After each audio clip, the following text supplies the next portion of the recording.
All right, let's dive into the deep green history of one of the planet's oldest residents.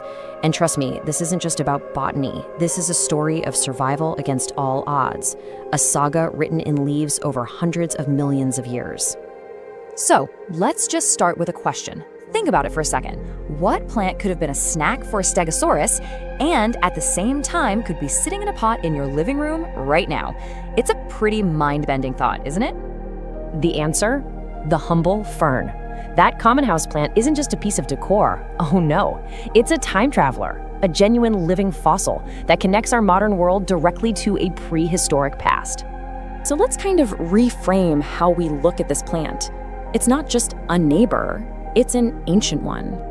You know, every time you glance at a fern, you're looking at a design for life that has witnessed continents shifting, ice ages coming and going, and entire empires of animals rising and falling. They were here long before us, and they have seen it all. Okay, now let's journey back in time, way back, to an era when ferns didn't just exist, they ruled. This was the lost world of the ferns. This timeline really puts the incredible scale we're talking about into perspective. Ferns first show up way back in the Devonian. Then they absolutely dominate the landscape in the Carboniferous. You can see they provided the backdrop for the dinosaurs in the Jurassic, and they're still thriving today. Just let that number sink in for a moment. 380 million years. That's how long ferns have been on this planet. To put that in perspective, modern humans have only been around for about 300,000 years. We are just a tiny blip in the long green story of the fern. This right here, this is an alien world that was once our own.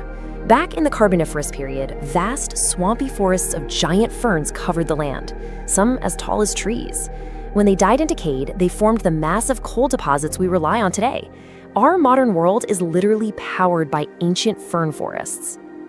So this unbelievable longevity, it just begs a huge question. How did they pull it off? What's the secret to their seemingly eternal survival? The Earth has seen at least 5 mass extinctions, events that wiped out most of life. The dinosaurs vanished. In fact, after the asteroid impact, the fossil record shows what's called a ferns spike, a layer where ferns were the first complex plants to recolonize the devastated landscape.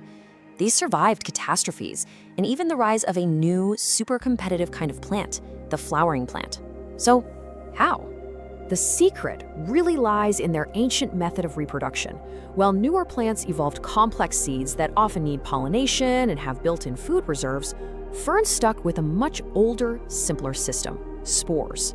So here's their secret weapon, a unique 2-stage life cycle. The adult fern releases millions of spores, which don't grow directly into a new fern. Instead, a spore grows into this tiny, heart-shaped intermediate plant.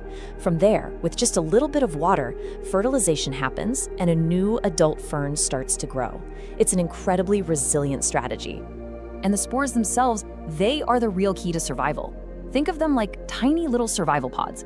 Millions are produced, they're light enough to travel the globe on the wind, and they're unbelievably tough.